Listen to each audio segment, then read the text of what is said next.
Okay, Assalamu alaikum everyone. So today we're joined by Professor Waleed Ziad, and today we're going to be talking about his recently published book, Hidden Caliphate. It's available in Pakistan. It was published in 2021.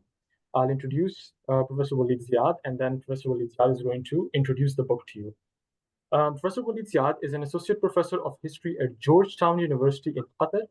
His research interests lie at the intersection of social history, religious studies, and anthropology. Professor Ziad's scholarship examines the historical and philosophical foundation of Muslim revivalism and mysticism in South and Central Asia and Iran. In this endeavor, he has conducted extensive research in over 140 towns across Afghanistan, Pakistan, and Uzbekistan. And like it says here, that to write the book, professor has been to hundreds of towns and cities. So this is like very interesting scholarship. With that, I'll hand it over to Professor. He's going to introduce the book to you. So, Professor, over to you. Sheshma Saib, thank you so much for this generous introduction, and thank you. I'm absolutely honored to be here, and I would say incredibly excited to learn from you because certainly this world that we're operating in for this book is a world that not only is familiar to you, but it's also, I would say, it's intimately familiar to you. And the last chapter, in fact, takes place on your home turf in North Waziristan, which is an area where I'm currently conducting quite a bit of research, and an area which I have to say I absolutely adore for its richness and the cultural and historic breadth. So, in a nutshell, this book, Hidden Caliphate, Sufi Saints Beyond the Oxus and the Indus, it takes place in the 18th and the 19th century, spilling a little bit into the 20th and arguably a little bit into the 21st century, but 18th and 19th are, let's say, the temporal framework. So this is a time when the great empires, the Mughals, the Safavids, the Uzbek Shaybanid Empire, they are what we would normally call crumbling. And at this time, which few people have paid attention to, you actually have a massive and vast expansion of Sufi and madrasas and khanaqahs, the Sufi centers, all across this zone, so South and Central Asia and well beyond. And this is really what I'm focusing on. In fact, the book is about one particular network of a scholar saint from Peshawar, who I'm sure we'll return to. Now, before we get into the weeds of the story, what this story has done, I would say, which I hope for the readers, but certainly it has for me, is it turns the colonial narratives on its head. That everything that we've been taught about this region in which, let's say, we live, and here I'm talking about Central South Asia, particularly focused on Afghanistan and Pakistan, that before the British arrive, before the Russians arrive, this whole region is a backwards area. It's an isolated area. Cities like Peshawar are frontier towns. Again, the very idea of the frontier is something that's so deeply ingrained within our consciousness. So we assume that this is basically a place of anti-intellectualism, a breakdown of culture, violence, and arguably those of us who actually come from this area start actually absorbing these notions, right? We take great pride in the fact that we're ignorant and that we lose our temper very, very fast. And I would argue that it's important to start rethinking these notions and where they come from. And there are very few people today, even within Peshawar, who actually know that Peshawar was a college town par excellence. And then up till about the early 1800s, you had a scholarly exchange between Bukhara and Peshawar, in which more scholars were coming from Bukhara down to Peshawar to study. The fact that, I mean, again, spend a few days in the old city in Peshawar, and you'll immediately see all of the intellectual networks and the remnants of those networks that are still intact. It's all around us, but we fail to pay attention to this. We certainly don't know that the Peshawari networks were actually the intellectual, the spiritual networks were feeding places as far as Tataristan, this is the Volga River in Russia, up to Siberia, that the great sheikhs of Sibir are studying under people who studied in Peshawar, and all the way to Xinjiang. Again, I would be very happy to talk about these places in detail, and of course, all of the spaces in between. So this counter history for me emerged well over a decade, I would say decade and a half of research in this region. It often requires going from village to village because you don't have that many centralized archives where the material is located. And Eventually, after pouring through primary sources in about 7 languages, a story started to unfold. And I have to tell you that the sources are still unfolding. I mean, just recently I discovered two other great networks out of Potohar and deeper into Punjab that are connected to this very same Peshawari network that I'm studying. So, and of course, if I continue on to Russia, it's going to be endless the way that this story unfolds. Now, what I'm really doing here is I'm pushing back against certain notions that we have internalized. And these are notions that come from the great game histories. Now, Shesha Saib, you're familiar with there's several famous travelers who've been through what we now know as KP, Balochistan, Afghanistan, Central Asia, and they left behind these books in the 19th century. And these books are still available and still widely read amongst the English literate population in this whole region, and we take what these people are saying for granted. Unfortunately, most of these people were both blind to what they were seeing. They had very specific political objectives, right? This was objectives of how to secure this region for Britain or for Russia. And by and large, they were more interested in putting together a sort of self-congratulatory narrative where they came out as the heroes traversing this land of darkness and this land of savages, whereas for those of us who've been through the regions, we actually know that everyone knew who they were, and they sometimes fail to recognize who their own interlocutors were and their own depth. So there are 4 narratives that I'd like us to pay attention to here. The first is the decline narrative. So we're generally told that it's a much bigger narrative. We're generally told after the Abbasid era, so after the 11th century, everything goes downhill. You've got science and you've got this and that. And then certainly by the time the Mughals and the Safavids are coming through, everything is going haywire. And certainly by the 18th century, everything has gone completely, everything is fractured. There's chaos, there's civil war. And then in between, you basically have Britain, France, Russia, who come in and they sort of set a new world order in place. I'm going to argue here that the 18th century, despite the fact that the great empires are crumbling, is actually an unprecedented time of intellectual, cultural, and commercial exchange of growth. And in many ways, we can think of it as a golden age, going well into the 19th century. The second thing I'll focus on is the very geographic conceptions that we have. If we study Pakistan as South Asia. You are from North Waziristan. North Waziristan sits culturally, does it have that much in common with Bengal? Actually, one can argue it may have more in common with Bukhara than it does with Bengal. I mean, not to underscore the importance of Bengal, it's an extremely rich area. The idea is that the very notion of South Asia is a notion that is a colonial notion that basically means the areas that were occupied by Britain. And Central Asia are the areas that are occupied by the Russians in the 19th century, and Afghanistan is really the leftover in between. And if we focus on, and if, in fact, I would say the leftover of the leftover is what we now use this problematic term of federally administered tribal areas, which basically means no man's land. There are deeply problematic notions that come out of that, right? So we need to understand that these zones are actually one singular zone of exchange, and they have been for most of their history. Peshawar is a Silk Road town. It is not a frontier town. As a corollary to that, the third point that I'm going to make is particularly Afghanistan and Pakistan have been treated as the absolute backwater zones in this sort of larger zone because they were amongst the largest to be consolidated by the European colonial powers. And I will argue that actually cities within Afghanistan and Pakistan are the pivot points by which these trans-Asiatic intellectual and cultural and economic networks are. In fact, they're literally where a lot of the cultural exchange takes place, which we have, again, failed to note.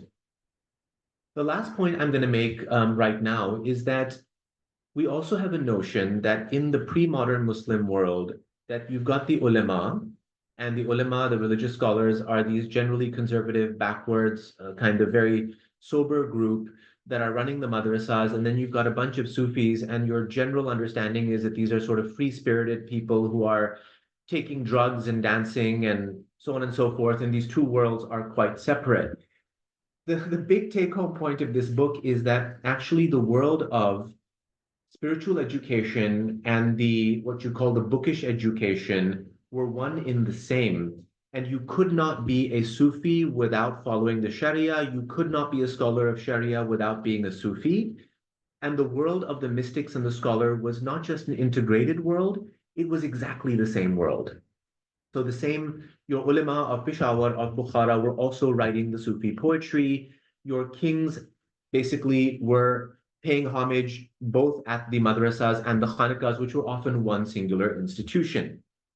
So these are several points among others that I'm trying to bring across in this broader story.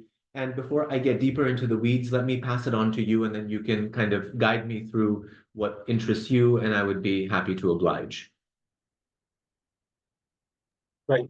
Professor, I think we can start with at least giving like a geographical overview of what we're talking about. So the Mujadidi Sufi network, what does it cover? Because you meant the first thing that you mentioned was that this is like one zone area.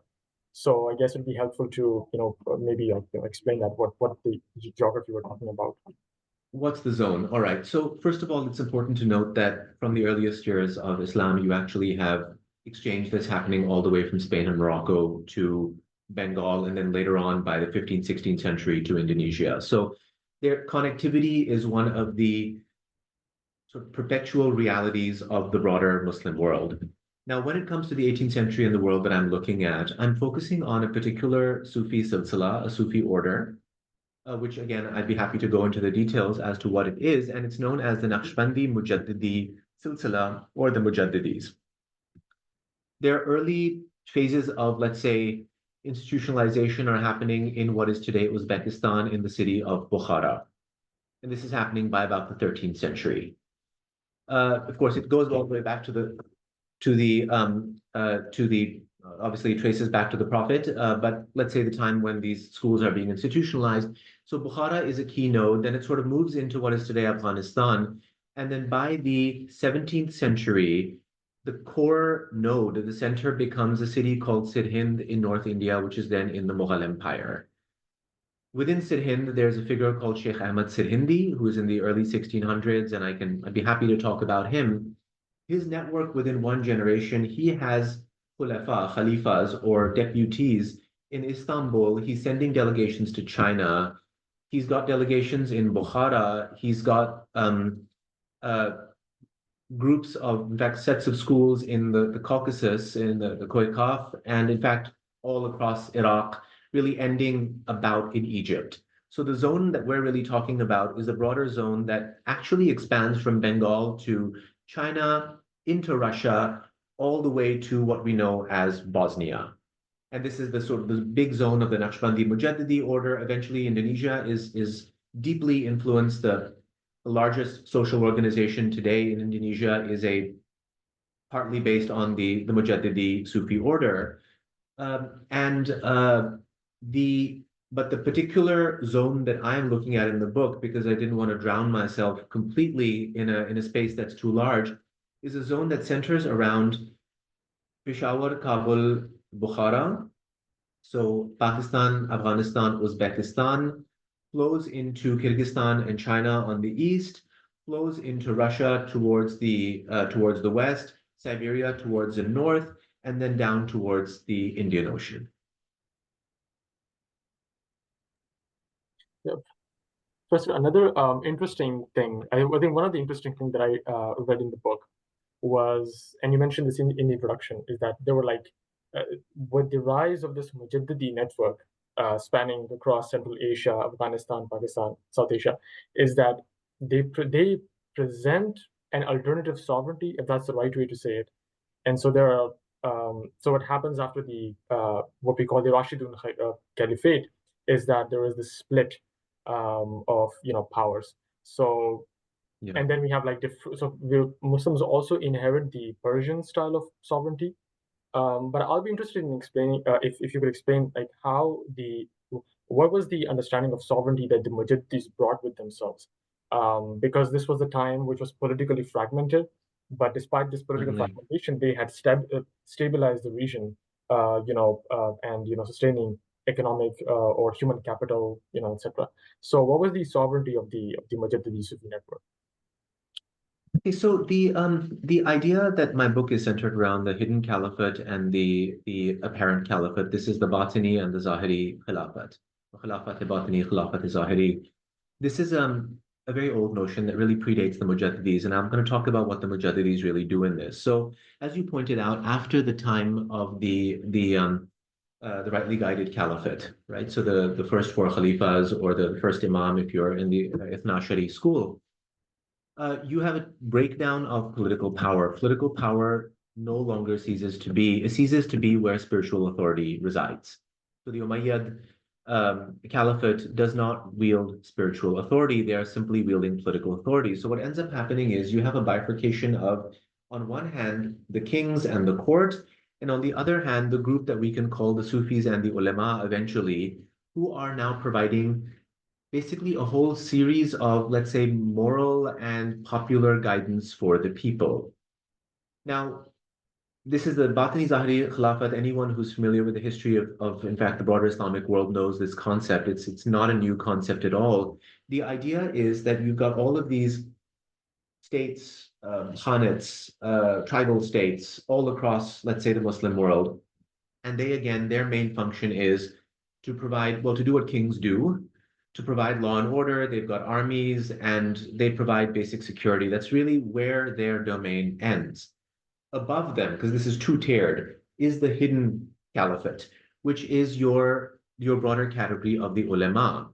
Now, the ulema basically include what we today know as the Sufis and the scholars who are providing the education, they're providing the moral guidance. They are the shrinks of that day. They're literally providing the counseling services for your average person in a rural area or in a tribal area. They also, because they're so well respected, they also end up playing a major commercial function. So if I've got a caravan that's going through the Khyber, I will most probably have the caravan led by a Sufi sheikh because all of the tribal groups along the way are going to respect their authority and they're going to know how to negotiate with the tribes along the way.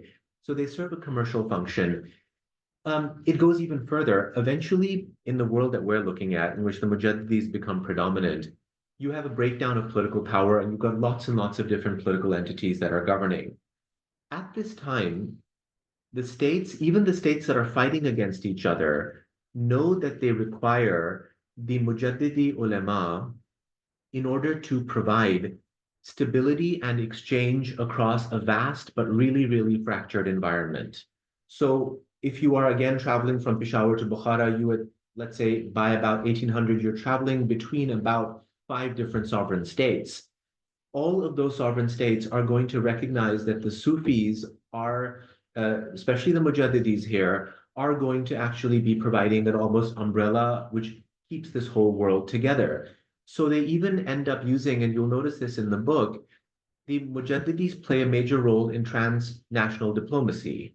So if you've got a problem between the state of Bukhara and the state of Afghanistan, the Durrani Empire, it is quite common that you will call upon the respected Sufi sheikh, who both sides respect, to then solve the diplomatic problem between the two states. So it's almost as if you've got like everything from, they're also doctors, by the way, they're all trained in Tibbe Yunani, in Hikmat. So they're providing medical services, they're providing educational services, they're providing the soup kitchens, the langars for everyone who's traveling within the cities. They're the places where resources come together to be redistributed to those who need them. So it's almost like you've got a vast, for want of a better word, like civil society space, which all of this vast network of ulama are managing, which then steps in and provides the day-to-day leadership and the day-to-day guidance for populations, whether in the Muslim parts of Russia or in Bukhara or in Peshawar or in Delhi. Professor, a protagonist in this book is Fazl Ahmad al-Peshawari, al-Masumi al-Peshawari. And I was, surprised when you mentioned in the book that Amir Haider of Bukhara, the Amir of Bukhara, he became a disciple of or student of Sheikh Ahmad, and that's very weird that you have a king, right, who's at the Bukhara and Yeah. who's very rich, he has an army, and yet he is very he's like revering and he's a student of a scholar that is in Peshawar, and they're like exchanging letters, and so this is very interesting. So maybe you can talk about Fazl Ahmed Peshawari, like who he is, and the network that he establishes that goes all the way to Bukhara, and it covers Afghanistan. So who is Fazl Ahmed? Where is he from? And why is he important? Okay, so have you been to Yakatut in Peshawar? No. Wow, I should have been Okay, there. so okay, right. I would encourage you to actually go to Yakatut and ask for Hazrat Jio Baba's mazar, Huh. or he's generally known as Hazrat Jio Baba. Uh, you're actually going to have a hard time learning about him even in Peshawar. It's a really, really interesting case because he's a figure.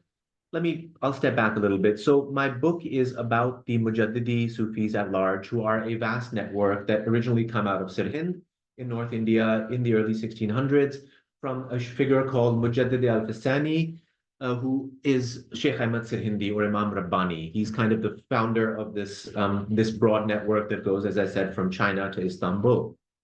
Now, in order to see what kind of influence his particular network ends up having, these are the Mujaddidis. He's called the Mujaddid or the reviver of the second millennium of Islam, and his followers and his family are generally called the Mujaddidis.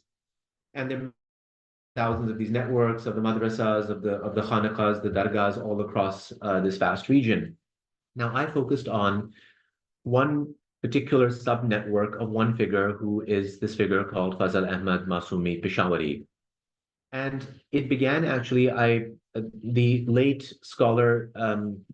Iqbal Mujaddidi, who's one of the finest scholars who I think Pakistan's ever produced, had pointed me to a book which was written in the early 19th century, which was a biography of this figure, Sheikh Fazl Ahmad Masumi. And he said, just take a look at it and see what you can do with it. And so it's a phenomenally written biography. It's just one of the finest biographies that I've seen in the early 19th century. It's written in Persian with a bit of Arabic, and it's written by someone who's based in Mazar-e-Sharif in Afghanistan. This is near the Uzbek border, who was a disciple.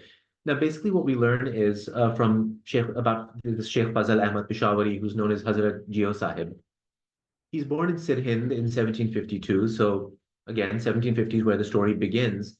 Then eventually, under the Duranis, he moves to Peshawar. He sets up a khanaqah there, which becomes associated with some of the biggest madrasas of Peshawar. And then he ends up going to Bukhara. And he goes to Bukhara about, I think, 4 or 5 times in his life. And in the process, all along the way, he develops communities of his students. Now, what becomes interesting is as the sources kept pouring in, and now I'm talking about hundreds and hundreds and hundreds of sources, it became clear that the two greatest Khans of Bukhara at the time, who were Amir Haydar, who you mentioned, and then his father Shah Murad, who actually set up the Khanate of Bukhara in the 18th century, they became not just his murids or his disciples, they also became his khalifas. So in fact, they had been given ijaza, a license to teach the Sufi sciences. These are the various dhikr, adhkar that undergird your, we can talk about it later, but these are the meditative practices that basically are the core feature of the Mujaddidi pedagogical system. We have about dozens and dozens of letters which the second king of Bukhara actually is writing. Well, it's the Sheikh writing to the king of Bukhara and back, in which we learn about this very, very deep relationship. It also turns out that several of the great Afghan kings are also Hazrat Fazl Ahmadi, Hazrat Jio Sahib's disciples, and rely on him for diplomacy across Central Asia, across South Asia. We learn that two of the most infamous and important European travelers who first show up in Central Asia have both gotten entrance to Central Asia through his son, Hazrat Fazl Haq Peshawari. We learn that in Kokand, which is a great kingdom that sort of sits in between China and Bukhara and Russia, which was a rising kingdom in the 18th century, one of this Sheikh Fazl Ahmad Peshawari's sons becomes really almost like the patron saint of the kingdom. One of his nephews becomes the ambassador to Russia, who meets with the Tsar of Russia and negotiates a really important peace treaty between Kokand, by the way, you may know it more as Farghana. This is where the Emperor Babur was born. It's a extremely fertile region in Kyrgyzstan, Tajikistan, generally in eastern Uzbekistan. That was an empire in its own right. We also learned that Hazrat Jio Sahib's son in Bukhara was the peer of Shahabuddin Marjani, who's probably the most important Tatar Russian intellectual and historian of the 19th century. We also learned that Akhund Sahib Swat, this is you know this very well, who really founded the kingdom of Swat as we know it today. His first spiritual guide was also Hazrat Fazal Ahmad Peshawari, and he maintained very close relationships with that family over the generations. We also learned that Hazrat Fazal Ahmad's son is fighting the Sikhs, in fact mobilizing against the Sikhs in one of the most important wars in the early 19th century. We also learned that the greatest Siberian sheikhs of the 19th century and 18th century have also studied with Hazrat Fazal Ahmad Peshawari's son in Bukhara and in his networks, and that the largest madrasa, or at least one of the largest in Xinjiang in China, is associated with one of his khalifas in now a city called Osh in Kyrgyzstan. So all of a sudden, this vast network opens up, right? And around a figure where even in Peshawar, people barely know him. And the more and more sources that actually pour in, the more you realize how deeply connected, like all of the great social movements, the intellectual movements, from Peshawar to Kabul to the Ottoman Empire, are somehow deeply connected. One of his students is from Dagestan, which is in the Caucasus. He's got one of the books that I found written about him was by a scholar from Erzurum. Now we're talking Ottoman Empire. So this is a first-hand, in fact, handwritten account from Erzurum. So it becomes clear from figures like Hazrat Fazal Ahmad Peshawari that this vast region from Tatarstan to China to South Asia is deeply interconnected. The communications are extremely fast. Capital is moving, books are moving, pedagogies are moving, despite the fact that if you look at this world on the surface, it seems like a world of decline and political fracturing. Now, again, I can go deep if you want about the story of Hazrat Fazal Ahmad Peshawari, because it's such. I'll share one story. So this is a story of Amir Haydar, which should give you a sense of how things looked back then. So Amir Haydar is he's a king of Bukhara, and at one stage he goes to the Khanaqah, the Sufi center and madrasa. It's called the Madrasa uh, Mira Khan in Bukhara, one of the most important historical madrasas that belongs now to Hazrat Fazal Ahmad. So he has been called by Hazrat Fazal Ahmad to meet him, and there's a line in front of the madrasa for people to come in and get one-to-one attention from the sheikh. So he gets in front of the line because the sheikh has called him, and one of the murids takes the king by the collar and tells him to get to the back of the line. And what does the king do? He gets to the back of the line. And then eventually the sheikh comes out and says, actually, this is not be'adabi. This is, I've actually asked for the king to come in. And then it becomes a bit of a lighthearted episode. But this gives you a sense of just the dynamics that you've got these madrasas, these Sufi centers, again, which I said they're one and the same, which are teaching fiqh, jurisprudence, they're teaching tafsir, they're teaching hadith, logic, they're teaching the meditative sciences, and in which the poorest of the poor are sitting side by side with a king, in which there's an adab within that institution, in which the king is subject to the same rights and responsibilities as someone who would be considered a beggar. It really is an unbelievable world that opens up. Professor, I had one question, and this is about this mobility of the Sufi scholars. I mean, it's so interesting. Like one scholar goes all the way to the Ottomans and Russia and China. Like Yeah.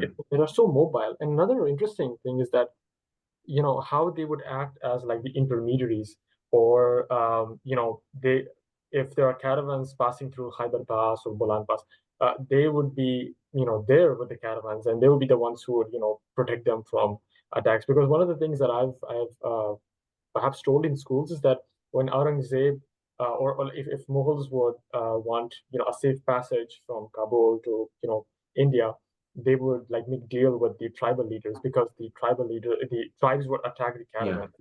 So in this region, like the Sufi networks are, the Sufi scholars are the ones who are maintaining, economic stability, which is very interesting. But this mobility, that is, Yeah. is very interesting. Um, I very, mean, I mean, it's fascinating. It never ceases to fascinate me, and there are a few elements to this, and I would say there are three things that I'd bring across here. First item is that this is not the most dangerous place in the world. This idea that the Khaybar and the Bolan Pass and all of these areas are places where the tribals are going to come and get you and hunt you down. These are generally modern notions. It's not that they didn't exist before, but to give you an example, in Akbar's half brother, in fact, his sister, in fact, who was governor of Kabul for a while. Her and her husband are connected to the Naqshbandi Sufi order. So you already have these Sufi sheikhs. In fact, there's several governors who are, in fact, direct descendants of Naqshbandi sheikhs who are governing Kabul and Peshawar from the earliest Mughal period. In fact, probably even before. I've got a friend of mine who actually works on this very closely, Ali Gibran Siddiqui, and you can ask him all about it. The fact of the matter is that it's already understood from a very early period that these Sufi sheikhs who, as I said, are the scholars and the sheikhs, are like the honest brokers. They're like a sort of walking, I would not call it United Nations because no one has any faith in the UN today, but let's assume what the UN should be. It's like you've got a class of people who everyone knows who they are and everyone knows where they let's say they're in an ideal form, their moral integrity. So you from the last 500 years, you have it's quite well understood that they will be able to negotiate with the Momans, with the Afridis, with whoever else may be, with the Kazakhs, with the Ming Uzbeks, whoever the tribal groups may be in various areas. So in other words, travel was not as difficult as you would otherwise imagine. The other side to it is that there is certainly a dedication, because when I think of Siberia down to even Bukhara, that is the same distance as Bukhara to Bengal and a much harder route. So we are talking about people who took this a lot more seriously than we do, and to whom this was a much more important endeavor, to whom scholarship and, let's say, spiritual training was much more important than it would be for people today who at best will do yoga classes once a week in some sort of studio where someone pretends to know what they're talking about. But this was something people took very seriously. And then you've got caravans moving back and forth. So the trade caravans would be the very same caravans that are carrying a lot of the scholars. I'm working on some of the caravans these days right now in my work on female sainthood and female religious leadership right now, and they have systems whereby women who are scholars can actually easily, while maintaining gender segregation, travel from one place to another. So it's fairly well institutionalized, but at the same time, I would have to say it is so much more remarkable than I would have imagined. Professor, can we say that because so the time period is 1700 till 1850, that's like 150 years of, Yeah, so maybe because like the reason that people became, reliant on these Sufi scholars and their network was because this was a time of political fragmentation and political turmoil. So on page 9, there's this, you've written here that it says that the local population likewise required a range of religious services, especially in a time of political turmoil, resettlement, and migrations. There was a high demand for blessings, faith healing, practical and spiritual guidance, and charity. So perhaps we can say that because this was politically fragmented, this was an age of political crisis. So people yeah. became, they just, relied more on Sufi scholars and their network. So there are a couple of things that are going on here. First of all, this is not to say people didn't rely on this from the get-go, right? From the earliest days of Islam. And in fact, one would argue from every single other faith tradition that's sort of gone through. There's a certain cachet that a religious scholar and a teacher, a scholar of the inner sciences actually has, regardless of where they go. But it's certainly the fact that in a time of fragmentation, especially, it becomes all the more clear how well needed they are because you can no longer rely on the states, and some of the states are only lasting for a couple of generations. So it's almost as if what we saw before becomes that much more pronounced, and the array of services that these figures are actually providing becomes that much greater in a time of political fragmentation. The other side to this is as follows, that if I'm setting up a new state, let's say I'm setting up the Durrani Empire in Kandahar and I happen to be Ahmad Shah Durrani, or I happen to be Shah Murad, or I happen to be uh, Alim Khan in Kokand, or some of them thinking of Omar Khan in Kokand, or some of these figures, or maybe even the Talpur and the Kalhoro Mirs in Sindh, or in fact Bahawalpur is also arising at this time. I'm setting up a new kingdom, and by and large, as a king, I do not have legitimacy. I used to be the head of a tribal confederation. Now I've taken over a city. People don't know me. They know me as probably a really good administrator and probably a good military leader. But beyond that, I don't have the cachet, I'm using that word in a very loose sense, that the Mughals would have as the descendants of Timur, as the descendants of Genghis Khan, or the Shaybanids as the descendants of Genghis Khan, the Ottomans the descendants of the Oghuz Ghazi Usman. So, or neither are most of them Sayyids or bearing any authority. So back in those days, in order to make your presence felt as a new state, what you would do is you would start importing as many Sufis, scholars as you possibly could, as well as the artists and the writers. And again, they generally form, artists are a little bit different, but the writers will generally form the same kind of madrasa world as the Sufis here, and would often be the same people. But it would be, so if I am an up and coming king, today, like it's like the kind of role that sports legends or rock stars play in today's modern world. Imagine that it's that kind of celebrity status that the scholars were getting in the pre-modern world. At the moment that Sheikh Fazal Ahmad Peshawari's son enters into the Khanate of Kokand in Farghana, this is the city of Kokand, you've got crowds there to meet him. And in the royal biographies, it mentions that it's almost like this sort of sun has come and illuminated the kingdom, and then immediately they're given the land and the waqf, the charitable endowment property, and the buildings, and they've got the resources at their disposal in order to set up a lasting institution. So there's a very, very high demand. There's the person who I begin my book with, which is William Moorcroft, this kind of very sketchy British traveler. His munshi, his secretary, was someone called Mir Izzatullah, who's an extremely fascinating character. He ends up buried in Kabul, and he's a scholar of a high degree. And when he's traveling through the Central Asian kingdoms, I'm thinking of Kokand here. The Khan of Kokand meets him and actually offers him a principalship in one of the finest madrasas in the kingdom. I mean, immediately, as the meetings happen, he's like, I know who you are, I know your credentials, let's get you here. So Bukhara, when it was sort of re-rising, as this is a longer story, but Bukhara goes through a bit of a decline and rises again in the late 18th century. When it's rising again, Bukhara is literally spending, I would argue, about 30% of their revenues on the scholars and Sufis.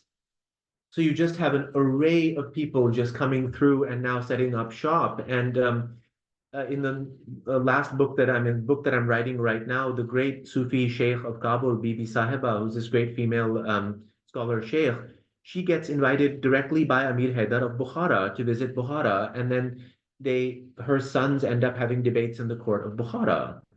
So it's a world where there's the education, and especially the education, the inner education, the meditative sciences, the higher sciences of inner realization end up having a lot of demand across this world.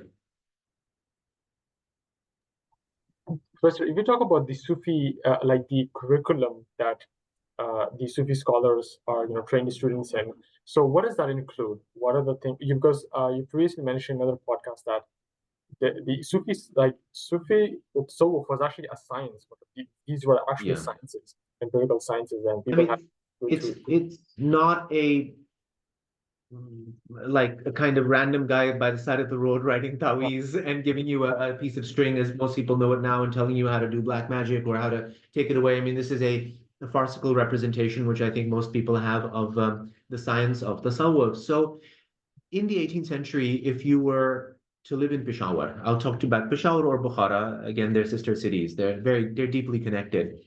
Um, so if you're living in one of those two cities and you happen to have within your neighborhood, you would go to a maktab when you were 4 years, 4 months, 4 days, and you would study generally a primer that would teach you how to read the Arabic script. And you would have obviously the opening of the Quran ceremony, and then you'd have a primer, and then you would read Sheikh Sadi's Gulistan Bostan by the time you were about 5 or 6 years old. You'd start reading Rumi by the time you were 7 or 8. You'd memorize whole chunks of the Masnavi, and you'd be learning basic Arabic grammar by the time you were about maybe 7 or 8 years old. Persian, Arabic, in your local language, you would probably be doing. In Peshawar city, because it's a Persian-speaking city, it generally would be bilingual. In a place like Jamkani, which is the biggest dargah khanaka outside of Peshawar, it's Pashto and Persian and Arabic, and they'd be producing books in Pashto for the students, often in verse to understand aqidah, to understand basic fiqh, to understand basic hadith sciences. By the time you were about 12 to 16, you would move on to a madrasa, and the madrasa would then teach you an array of sciences. You would sit with a teacher, they'd have a book, let's say Marghanani's Hidayah for fiqh, and then you would study that book, and by the time you were good enough to teach that book, you'd get a diploma in that book. So you could teach, maybe you could learn geography, you could learn history, you could learn grammar, morphology, sarf nahav, your obviously logic, mantaq, philosophy, and so on. Then by the time you were good enough to have your aqidah down and you knew Sharia well enough, and you'd probably had an ijaza in the juristic sciences, in fiqh or usul fiqh, at that stage you would choose, or actually the Sufi sheikh would choose you. And now you would enter your higher education, which would be in the batini sciences. So Zahiri, they're visible, they're books, you learn them, you memorize them, you get tested on them. Inner education means that if I'm a promising scholar in Peshawar and I enter into the service of a Sufi sheikh, some of the first things that I'm going to be doing is, take a guess. What do you think I'll be doing? Sufi sciences. And what would that look like? I'm just curious as to what in your imagination you think would be happening at the Sufi Center part of the institution.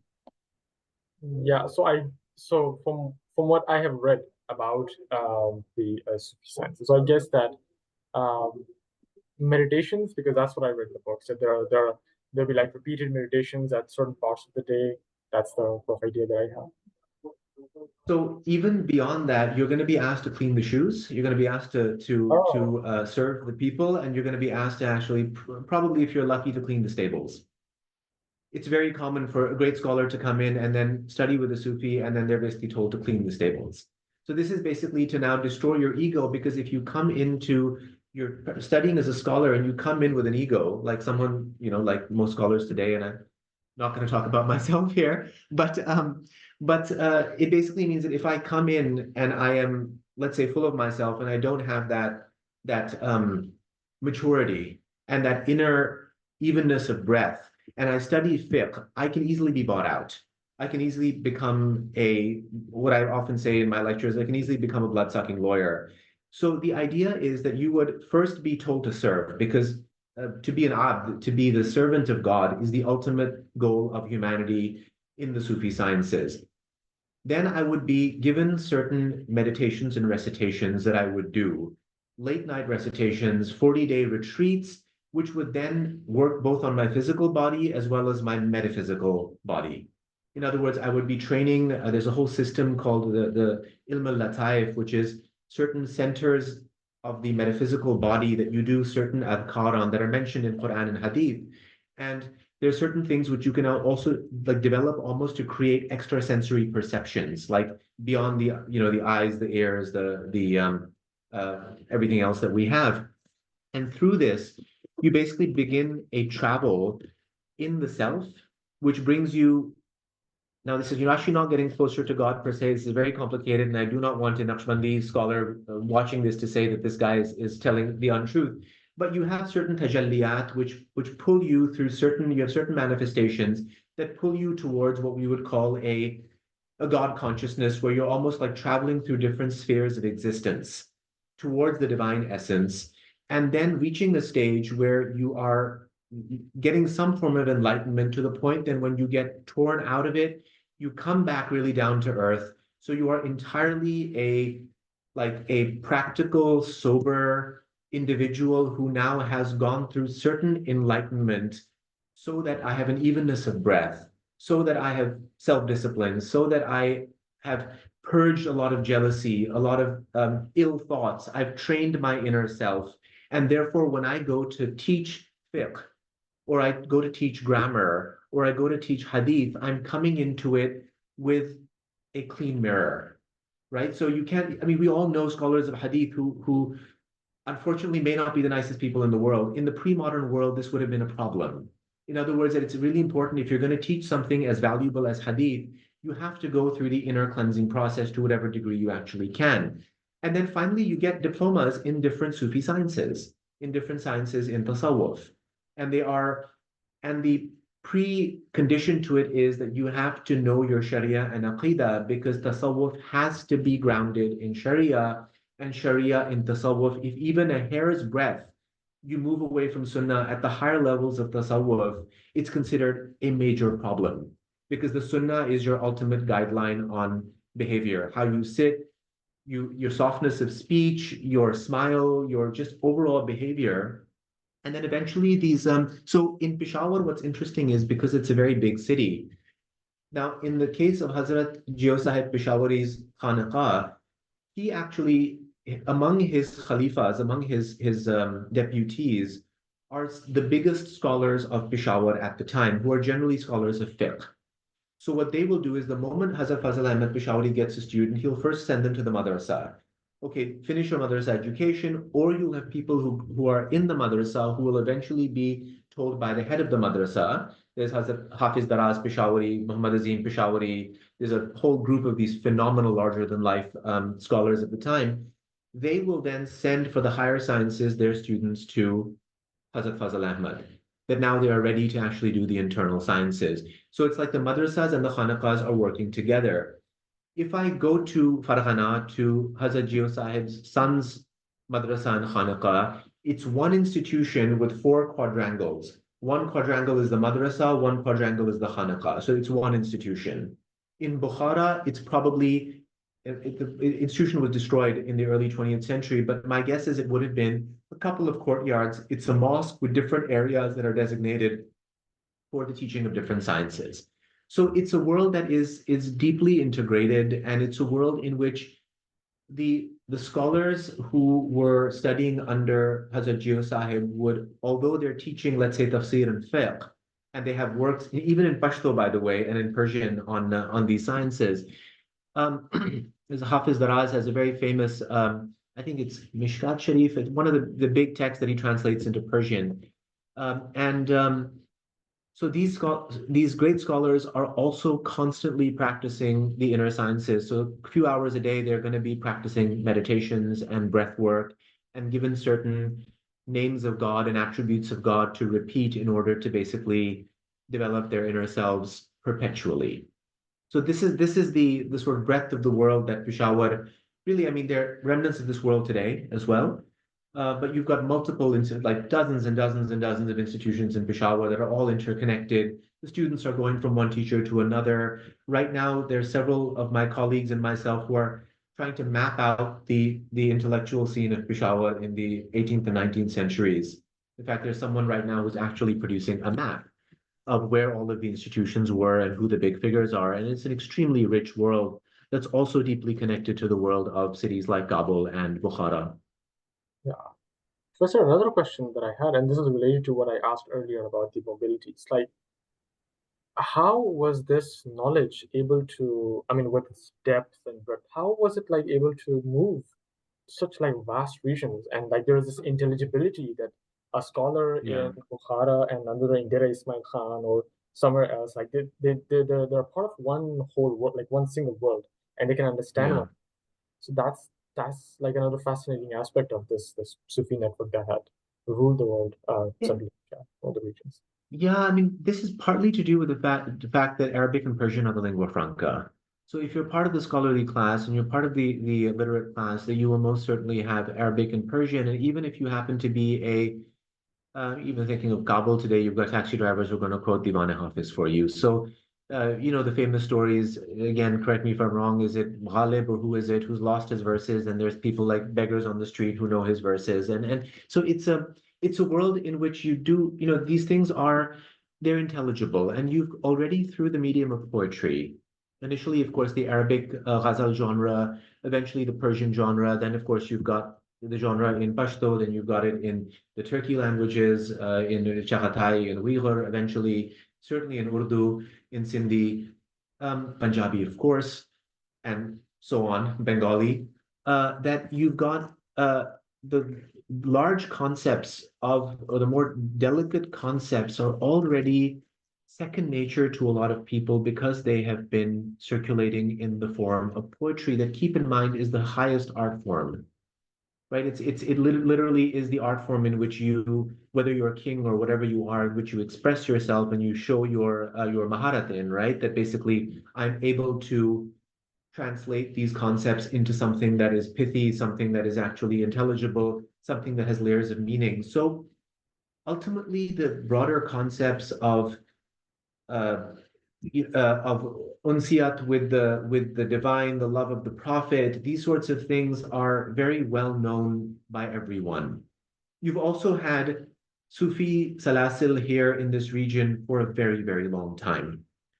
Um, Ali Hajweri Data Sahib is a key example of someone who travels from Ghazna to Lahore, right? And so you already, even by that stage, and we're talking about 11th century, you already have a deep knowledge economy of people who are traveling and then who are writing texts that are intelligible to the places that they're going in. So there is a history. Now, what the Mujadidis do, which is actually really quite extraordinary, and this one has to credit Sheikh Ahmad Sirhindi for this, is that in many ways, Sheikh Ahmad Sirhindi, he writes these letters. They're called the Maktubat Imam Rabbani. You can find them in Istanbul. You can find them in Dhaka. It's one of the most sort of important texts for higher Muslim scholarship. Within that, what he actually does is he charts out different even modes of measuring the mystical path, the path and the relationship between God and humans, a very delicate relationship. And he almost as if he like creates concordances between different modes of spiritual practice, that this thing is equivalent to this is the right way to do it, this method is equivalent to this method, this is how it works on the human heart, this is how it works on the ruh, this is how it works on the qalb or the ruh or whatever, uh, on the human form. So what in a sense the Mujaddidis are able to do is they're able to take local practices and almost translate them into a unified system, which makes things extremely interesting. And then, of course, with the flow of text, then generation by generation, more and more people have access to a common body of knowledge that literally goes from Bukhari Sharif to your great books of fiqh, to your great books of tasawwuf, to Jami, to Hafez, to Mevlana, to Maulana Jalaluddin Rumi, to Sheikh Ahmad Sirhindi. So there ends up to be, again, if you go to a madrasa in Bosnia, you're going to find many of the same books that you actually find in Xinjiang in China, in addition to localized ones that would be in the local languages. First, I recently finished a book, Defending Muhammad in Modernity by Professor Sharif Durreen. Great And it book. talks about, Yeah. Deoband Barelvi polemic, the first one. So he talks about Shah Ismail Dehlvi in detail. And he also talks about the jihad movement of Sayyid Ahmad Barelvi and Shah Ismail Dehlvi. So apparently Hafiz Daraz is quite upset with this new emergent movement because Shah Ismail Dehlvi, he comes to the tribal region and then he fights against. Yeah. One of the things that fascinated me was that he did not fight against the British Empire directly. He goes to tribal areas, then he fights against the Sikh Empire. But Professor, so I want to know this relationship and like, the reaction of the deputies of Fazl Ahmed Peshawari to this new emergent movement, which basically I think it clearly attacks like Shah Ismail Delvi in Taqiyat al-Iman.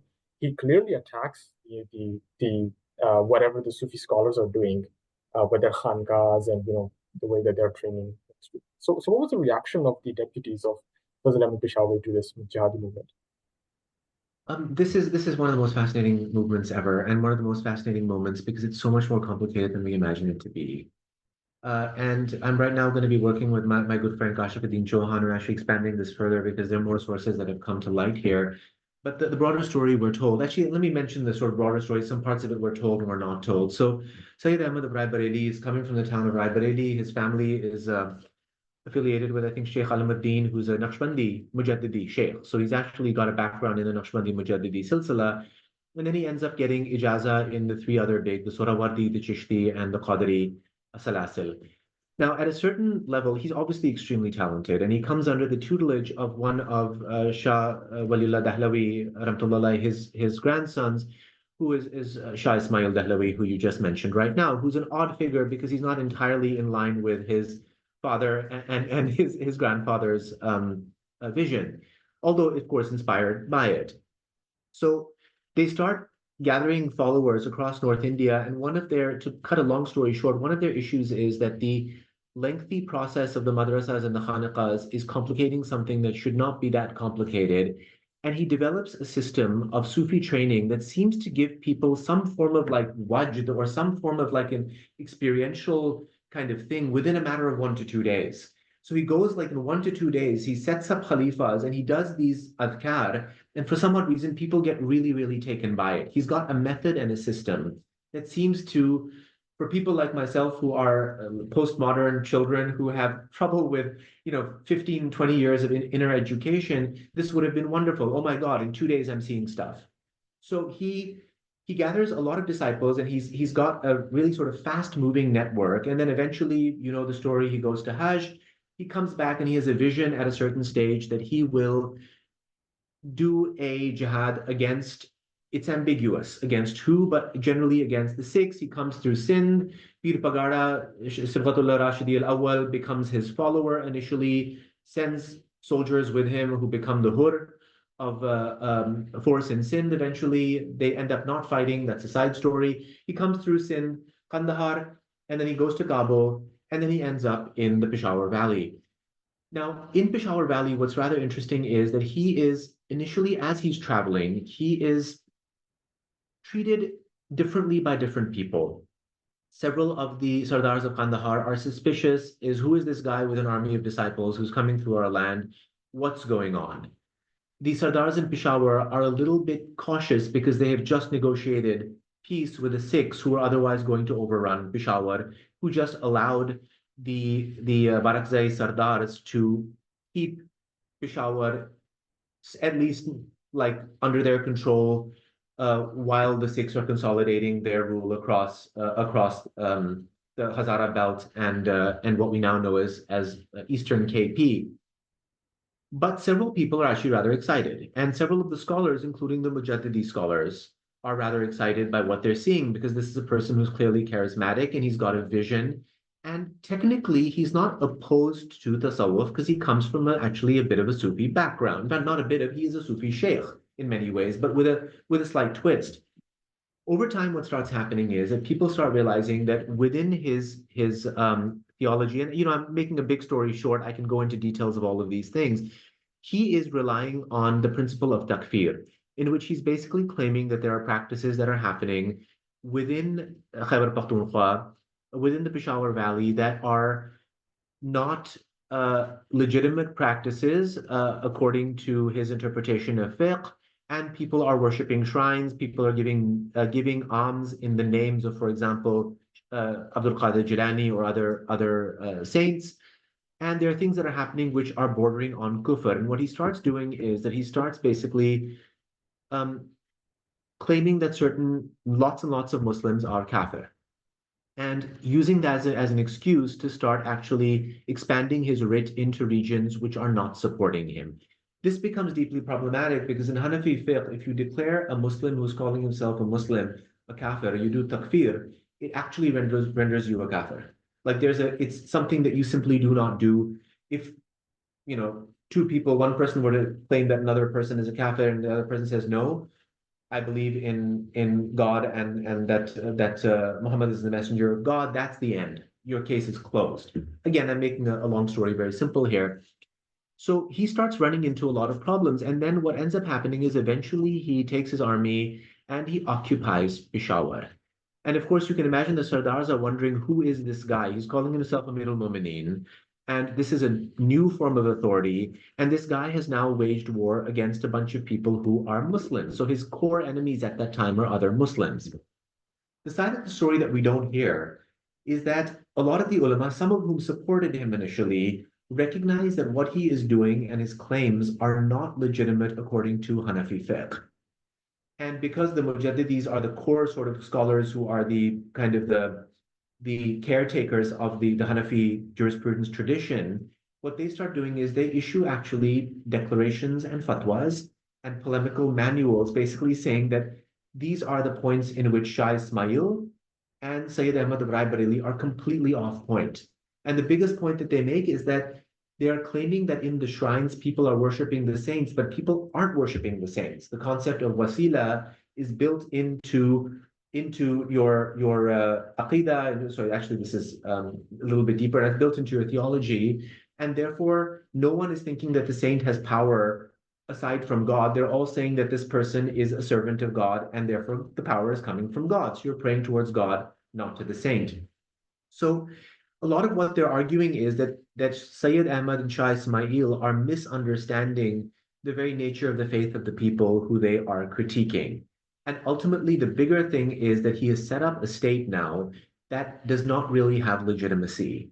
So what I show in my book is that there's a huge campaign across the Peshawar Valley, which we really never hear about, in which all of the Sunni ulama end up basically declaring this movement to be a an unsound movement, like basically a movement that is against Islam, so to speak, and basically to a certain degree, even argue that this person should be put to death because he's creating so much fitna and because he broke a few treaties. It's a very famous thing. This did not go down well. He apparently lied to the Akhund of Swat at one stage, to Akhund Abdul Ghafoor. There's several moments that happen that really bring down Sayyid Ahmad, and these ulama are basically arguing that this is not a man who can be trusted. And even if he is coming under the guise of someone who's following Hanafi fiqh, ultimately he is transgressing the bounds of Sunni jurisprudence. So it's extremely fascinating that by the time he already comes to Peshawar, already virtually all the ulama establishments of Peshawar are opposed to him, and eventually there's a whole side story in which they end up getting him and his entire movement basically declared as outside the pale of Sunni Islam. And that's part of the reason why it was so easy for the movement to be pushed out of Peshawar. There's another side to this that's even more interesting, and I don't know the truth behind this, is that when Sayyid Ahmad is coming through, there seems to be amongst the claims on Sayyid Ahmad are that he is a British agent. And this claim even gets all the way to Bukhara, because at one stage, the Khan of Bukhara, the same one we discussed, Sayyid Ahmad sends a delegation to Bukhara in order to get his support. And already people are in Bukhara who have said, we know about this guy, be really careful about his movement. And there are indications that this man is actually a British agent. Now, I don't know if he is or is not. But what is rather fascinating, what's worth looking into, is that he is proselytizing in North India at the time the British are controlling North India. At the time, a lot of purges of troublesome Muslim scholars are happening across North India, and he's able to move goods and capital across North India as well under the British regime. The other part is that he weakens, now this is historically, I don't want to be a conspiracy theorist here, I don't know if I believe this, I'm saying this more to provoke here, is that by the time he gets to the Peshawar Valley, what he essentially does is he weakens the control of the Sardars. Now, you know your history. What ends up happening is the weakening of the control of the Sardars. Atak has already happened. Eventually, the Battle of Nowshera happens, and sorry, this has already happened now, but you've got now eventually the Sikhs take Peshawar because the Sardars are quite weak internally. Once the Sikhs have taken Peshawar, the next stage is basically the Anglo-Sikh Wars, in which I'm sorry, not the Anglo, the Sikh-Afghan wars, in which now the Sikhs and the Afghans are fighting. And amidst that chaos, after the death of Ranjit Singh, then the British end up coming and taking Sikh Punjab as well as Sikh Peshawar. So it ends up being a sort of, so there is a potential, let's say, I don't want to be too loose about this. I don't know what the truth is, but there's an odd case to be made that Syed Ahmad's movement actually served British colonial interests quite well, whether intentionally or unintentionally. I personally think Syed Ahmad is a fascinating figure. I think he's deeply misunderstood. I think there are layers to his ideology that need to be looked at much more in on its own terms as an alternative movement working in a time of political flux and transition. And he's obviously extremely charismatic. And he is a scholar in the sense of we are not Shah Ismail, we're not talking about wayward people who are coming out of the desert here. We are talking about people who are coming from the finest establishments in the Mughal Empire. This is Madrasa Rahimiyya, and who are deeply connected to the finest ulama networks at the time, but have a different take on what the end product may be. Wow, that was interesting. Professor, I am so Syed Shah Ismail Dehlvi, so he's the pioneer of the Deoband Barelvi, so the Deoband movement, and he's also very revered when it comes to the genealogy of Ahl Hadith movement. Now, before he was not. This is a fairly new 20th century phenomenon. But please do continue. I don't want to. Please, with your initial question. Interesting. So now, I was just Professor, when I was reading this, so I'm reading about Fazl-e Haq, and Hafiz Taraz and others. I was just, interested in knowing about like the parallels happening in North India, like the province of Oudh and other regions. So, like Farangi Mahal is in like 18th century, and this is around the same time that we're seeing scholars be active in this region, the Mujadidi network. So I was just like interested about that. So we can come to the present now. Is this movement still alive? Is it like still active in some peripheries or? So the Mujaddidi silsila, of course, like all the other Sufi silsilas, are still very much there. Now, with all due respect to my friends who are very, very competent, far more competent than myself, scholars in these traditions, I'm not talking about them, but by and large, there's been obviously an institutional breakdown. In 150 years, whether after the British conquest of Tashkent in 65, 1857, several moments in which and of course, the very creation of the nation state of Afghanistan under Amir Abdur Rahman, where a lot of who actually in the 1880s strikes back at these movements because they're too powerful. So you had a breakdown of institutions across the board of the madrasas and of the khanaqahs. And as I said, that it's not uncommon now to have Sufi sheikhs who are the Neem Hakim phenomenon, that basically they have studied like one sabak and are now calling themselves, Sheikh al-Akbar, and calling themselves like, the Shamsul Arifin or whatever else it is. In the same way that you've got scholars who, some of them who may not be the best scholars, who are now considered like the Al-Ghazali al-Thani or something along those lines. So overall, there's a decline in the institutions that has everything to do with colonialism and modernity. That the colonial powers were deeply afraid of these movements. These movements led some of the major anti-colonial resistance movements, especially from the Mujadidi order. In Dagestan, in Russia, certainly in Central Asia, Afghanistan, all of the Anglo-Afghan wars were heavily led by the Mujaddidis. So there was a deep fear of them, and these movements were broken apart in various ways that I'd be happy to get into. So what you have is sort of like a shadow or a shell of the former movements. That being said, and of course, people like myself do not have the luxury nor the inclination to do deep inner soul searching for 10 years. And I'm going to be the first to blame myself for the fact that coming from a modern society, I wouldn't even understand how valuable it is to actually go through that whole process, which my forefathers and foremothers would definitely have understood. Mhm. Now, what's interesting about the story in which I tell is in terms of Hazrat Fazl Ahmad Peshawari's network. First of all, when the Durand Line debacle happens, and when you've got a line now going through what is British India and Afghanistan, when in the 1820s, especially in the 18 teens, the Oxus River, the Amu Darya, splits Afghanistan and Central Asia and becomes eventually a militarized border, the networks break.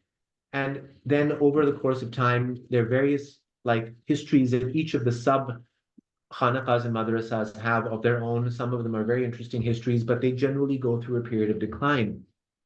What is fascinating to me is that the last of the functional branches of this order that are headed by a direct descendant of Sheikh Fazl Ahmad Peshawari is in your neck of the woods, and that is in North Waziristan in a place called Ida.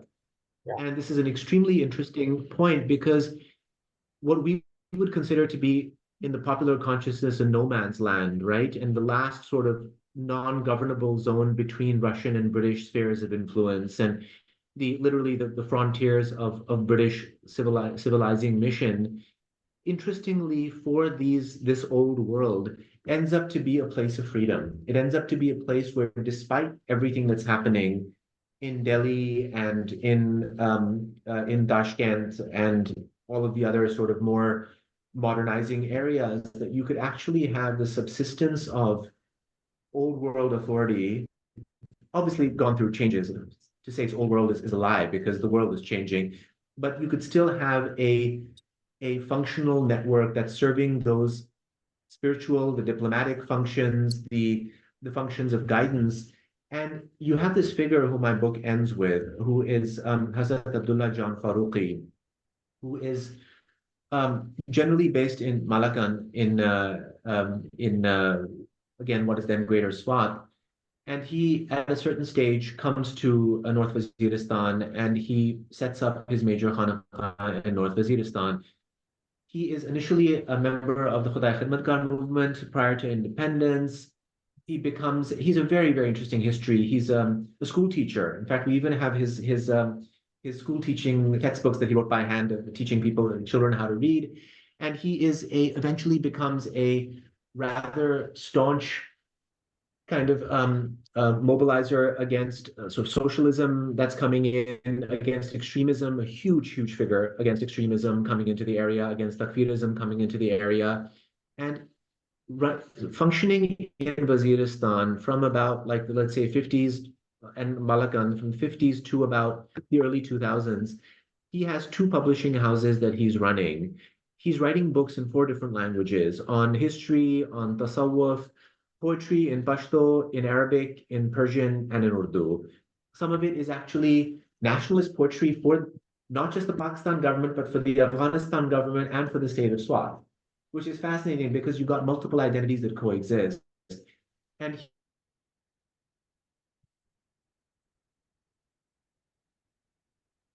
he's truly in many ways published in newspapers, and he is so he's running these publishing houses. He's getting old books translated from Persian and Arabic, and I'm thinking of one divan in Pashto which he discovered, which was later he had wrote up by hand and then had republished. Which I think a 19th or 18th century lost divan in Pashto, now published under Divan Ahmad.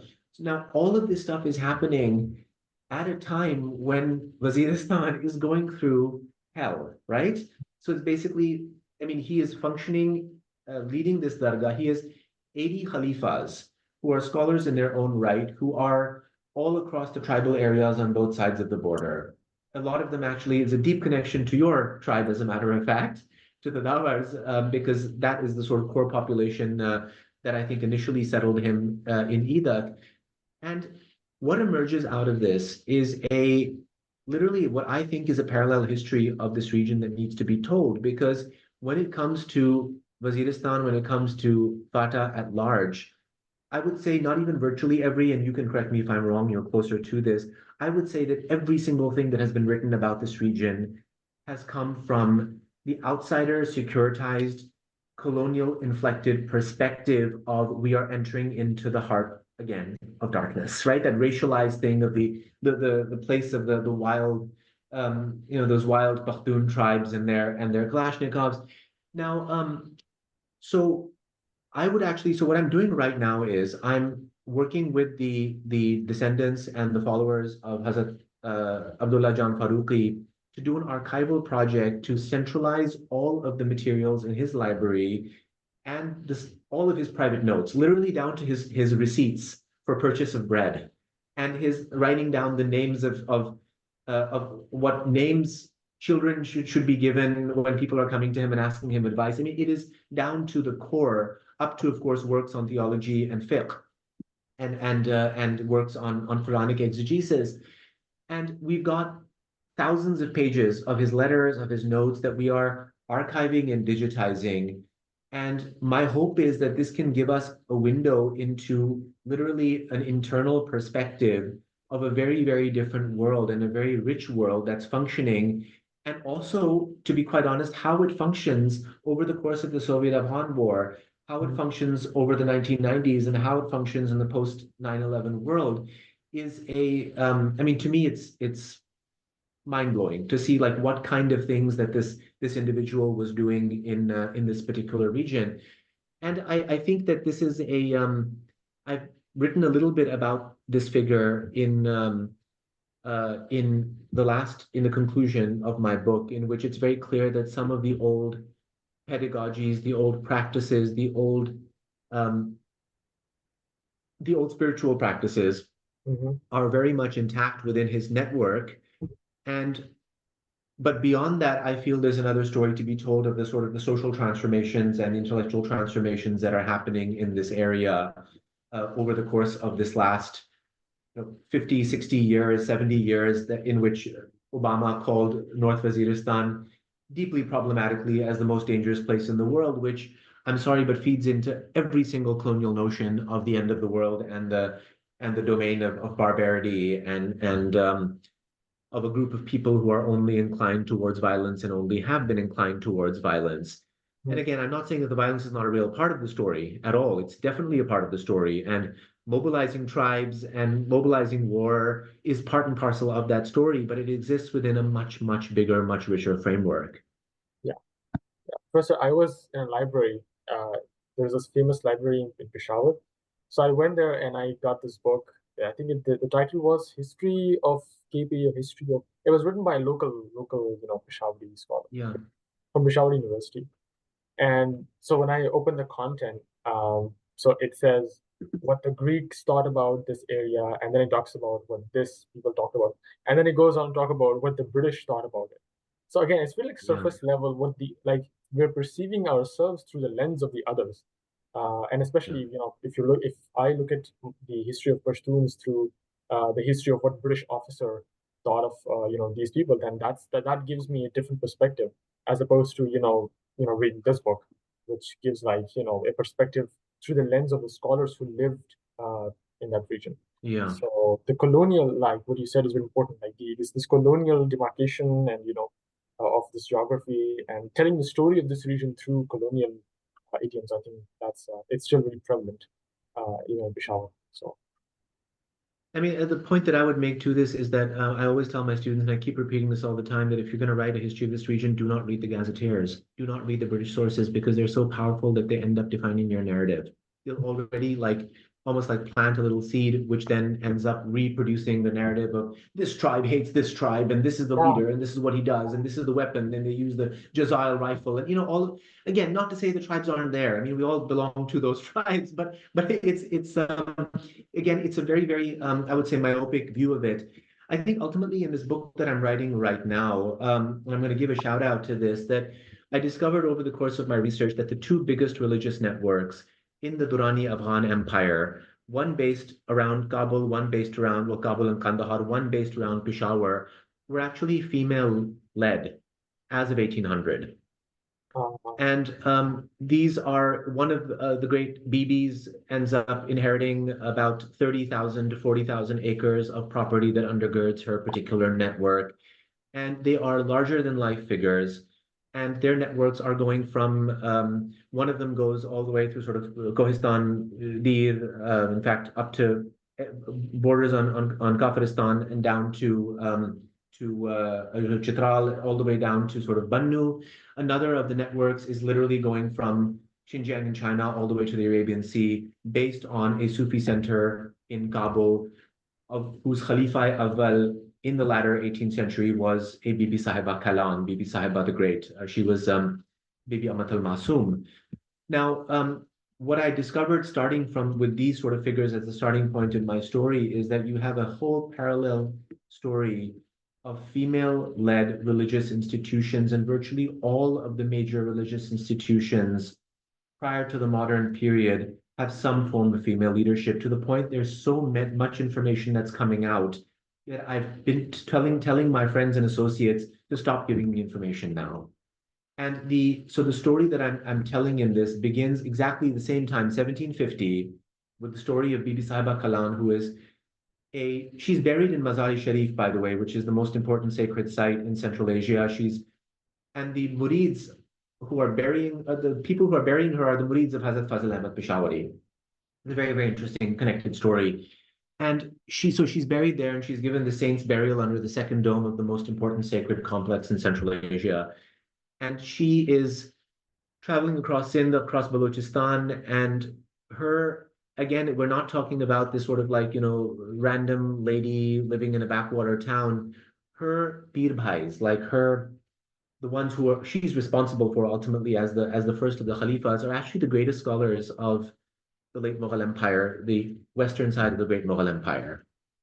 And the great scholars of Tatta, Hashim Takvi's grandson, and for those who know this world, these are like the biggest, most important family of qazis, the most important judge of the whole Indus region, like huge figures who all consider her to be their spiritual guide. And as it turns out, because we're so, again, this is a myopia, if something's not visible to us, we don't consider that it exists. And because you have strong traditions of female-male segregation in this area, the assumption is that it is an area where you would never see something like this, not recognizing that there's a parallel story which emerges, which again, this is going to be another hour long, so I want to spare you this.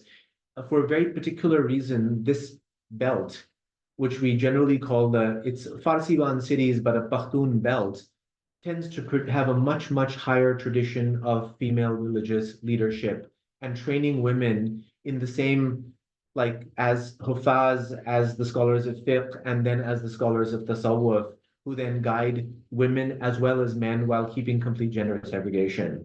So my story begins in 1750, moves on in the 1880s to her descendants in Sindh, and then the last part of the story, it turns out the Afghan Pirs set up these dargahs in Tharparkar and Rajasthan. And up until the 20th century, you have a tradition of female leadership that's connected historically to Kabul, Peshawar, and Kandahar, that's sitting in, of all places, Tharparkar. And they're Deobandi, by the way, just to let you know, they're generally all of the figures we're looking at here in the late 20th century, late 19th and 20th century, including Hazrat Abdullah Jan Farooqi, have studied with Darul Uloom Deoband. Yeah, I look forward to reading about this upcoming research on Bibi Sahiba and the network, because I think this is going to disrupt, as far as I'm concerned, like in Peshawar, in Pakistan, I think this is going to disrupt a lot of perspectives like about women and Islamic scholarship. So I look forward to reading. The funny thing is when you start asking people about it, and I would strongly encourage you to do it, it takes time. At first, there's like a question like, what is this? Female leadership, what? And then you notice that bit by bit, someone says, yes, I remember there used to be someone in my grandfather's time. And she was this Bibi, but I only met her when I was such and such age. And of course, you can't meet them after you reach puberty, right? As a male, this is the way segregation works. And you're going to find that more and more people have a memory of this that they often don't even realize that they have, because it's something that was taken for granted, but people did not know where to actually put this over the course of, let's say, the modernity of the last two generations. So I'll give you an example that my friend Taqi Sahab, who's the librarian of the biggest Sufi oldest, in fact, I would say, Sufi Dargah in Peshawar. And he's a phenomenal figure, and really, really is a scholar of the highest credentials. So I had asked him this question several years ago, and he had first said, no, I have no recollection. And then a few days later, he's like, actually, yes. There's a lineage of Bibis who taught the greatest scholars of Peshawar from the Sikh period up till, God knows, like 3.5 generations. And every single scholar who, and I'm talking about the conservative scholars of Peshawar at the Maktab level, studied with these Bibis. Then he says, yes, well, within our Dargah, we have always had this thing of female scholarship. And all of the women who've gone through the Dargah were all given the same education that the men were given. And they were scholars of Masnavi, and they were scholars of this, and they were scholars of that. So bit by bit, you scratch the surface and you realize that more people know about this than you would imagine. They just often don't know what it is. And this is really the trick to this particular like avenue of I mean, most conservative families in Dir are the descendants of one of the Bibis, literally the most conservative families there. And so it's not something that in the end you jog their memory and they're like, yeah, this is absolutely true.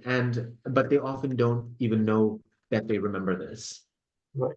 Professor, do you have plans to visit Peshawar again? Oh yeah, I'll be there soon, inshallah. I'll be there. I have to, in fact, work on this Malakan Waziristan, finish up the archival project in early October. So I may do it sitting with the material elsewhere. I'll certainly be in Peshawar in December. And I have to wrap up a few parts of the Bibi Sahiba research. There are a few leads that I have that I need to follow, and may well be there in October, but we'll see. Professor, I can set up a really interesting session in my university on this thing, female scholar saints in this region, the Pashtun tribal belt, etc. I think this will interest a lot of students. So if you're interested, we can like set up a session. And I study in IM Sciences, Institute of Management Sciences. We can have students from Peshawar University as well, and I think that will interest a lot of students. I would be absolutely honored, and I have to say there'd be nothing more than that of interest to me because you've got an incredible amount of talent in the region and people who actually do have an interest. And it's often a matter of just sort of having that interaction, which then kind of opens up other doors. So yeah, I mean, the story is by and large for this region. I'm actually really hoping for a Pashto translation. In fact, it was just right before I talked to you, I was discussing with someone about an Urdu translation. An Arabic translation is out from Damascus. But I think Pashto and Dari are the most important languages to convey this in, so that it can then better engage with all of the incredible scholarship that's happening in the Pashto and Urdu languages and Persian languages in Kabul and Peshawar.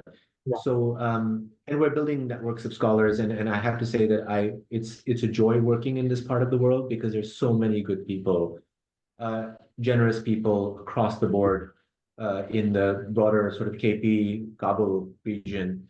I truly enjoy working there. So I would love to do that.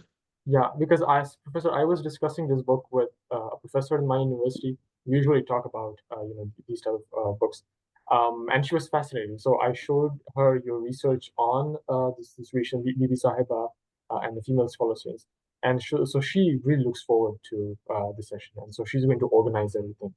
So I'm going to give her a reminder. Wonderful. Yeah, Professor Waleed Ziad is coming, and she looks forward to meet you. I'm sure it's going to be an enlightening meeting on my end, and I'm saying this not to be polite here because I've done enough work there to know what lies ahead. So I'm really looking forward to it. Professor, I had like a last question. Have you traveled to North Waziristan? Like, did you travel to North Waziristan for this book? No, I've not been to this. I was hoping you wouldn't ask me this because this is it's an embarrassing thing. I was supposed to go multiple times. Don't worry, I will go. The main reason that I'm actually not going, I've been to a lot of regions right around there. The main reason why I have not gone is because we've been so drowned in processing the material that we've gotten that it's literally been because we've got, again, this is something that I have to do right now. We have to document the sacred space there. And we need to meet with a lot of the khulafa.